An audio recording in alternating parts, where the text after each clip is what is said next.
नमस्कार। चलिए आज भारतीय संविधान के पीछे की उस कहानी को जानते हैं जो अक्सर नजरअंदाज हो जाती है। एक ऐसा गुप्त इतिहास जो करीब करीब 200 साल पुराना है।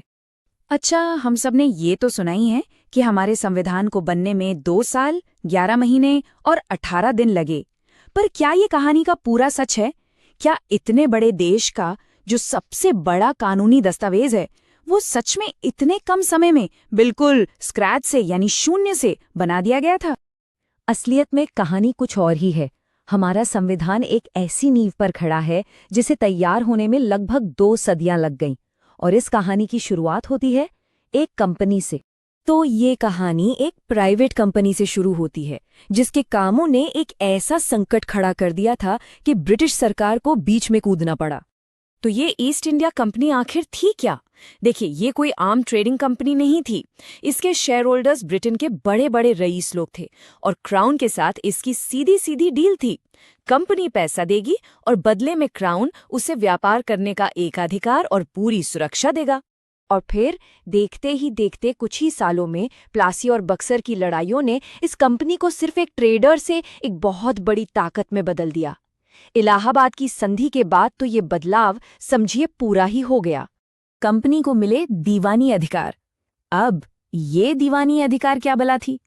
इसका सीधा मतलब था कि बंगाल, बिहार और ओडिशा जैसे भारत के सबसे अमीर सूबों से टैक्स यानी राजस्व वसूलने की पावर।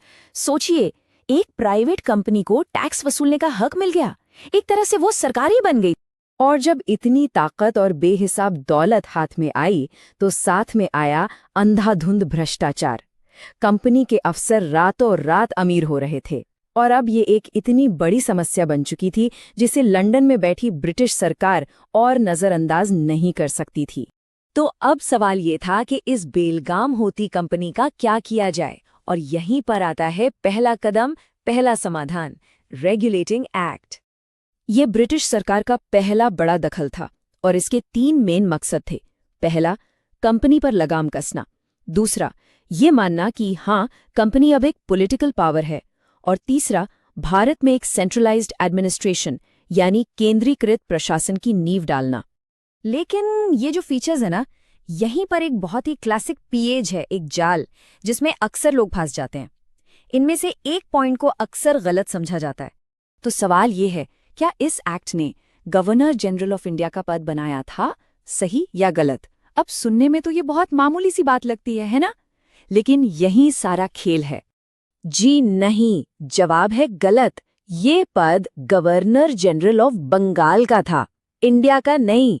और ये छोटा सा शब्द बंगाल बहुत ज्यादा मायने रखता है। ये दिखाता है कि सेंट्रलाइजेशन की प्रोसेस एक झटके में नहीं बल्कि धीरे धीरे, स्टेप बाय स्टेप हुई। लेकिन जैसा होता है, एक समस्या सुलझाने की कोशिश की तो एक नई समस्या खड़ी हो गई। पहले एक्ट ने गवर्नर जनरल और सुप्रीम कोर्ट के बीच पावर को लेकर एक खींचतान पैदा कर दी। इसलिए एक और नए समाधान की जरूरत पड़ी। तो इस खींचतान को खत्म करने के लिए, या कहें कि इसे ठीक करने के लिए, पार्लियामेंट एक और एक्ट लेकर आई, पिट्स इंडिया एक्ट ऑफ 1784। और इसका जो सबसे बड़ा और इंटरेस्टिंग आइडिया था वो था डुअल गवर्नमेंट या दोहरी सरकार का। मतलब एक ही चीज के 2 बॉस बना दो, कंपनी की पावर को 2 हिस्सों में बांटो और उस पर काबू पाओ। तो ये काम कैसे करता था? बहुत सिंपल।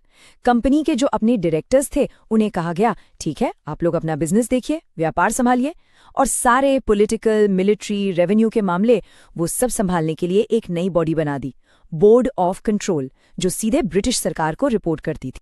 और इसी एक्ट में पहली बार कंपनी के कब्जे वाले इलाकों को ऑफिशियली भारत में ब्रिटिश संपत्ति यानी ब्रिटिश पोजेशंस इन इंडिया कहा गया। ये सिर्फ शब्द नहीं थे, ये एक बहुत बड़ा सिग्नल था कि अब ये सिर्फ एक कंपनी की प्रॉपर्टी नहीं बल्कि ब्रिटिश साम्राज्य का हिस्सा है। तो अब इन सारी घटनाओं को एक साथ रख कर देखते हैं, इसका असली मतलब क्या निकलता है, मतलब टेक अवे क्या है। बात बस इतनी सी है कि एक प्राइवेट कंपनी की गड़बड़ियों को, उसके भ्रष्टाचार को ठीक करने के चक्कर में अनजाने में ही सही भारत पर शासन करने का एक पूरा सिस्टम, एक पूरा ब्लूप्रिंट तैयार हो गया। सोचिए जरा, सेंट्रलाइज्ड एडमिनिस्ट्रेशन का आइडिया, एक सुप्रीम कोर्ट का होना, एक गवर्नर जनरल यानी एक तरह का एग्जीक्यूटिव हेड, और शक्तियों का बंटवारा।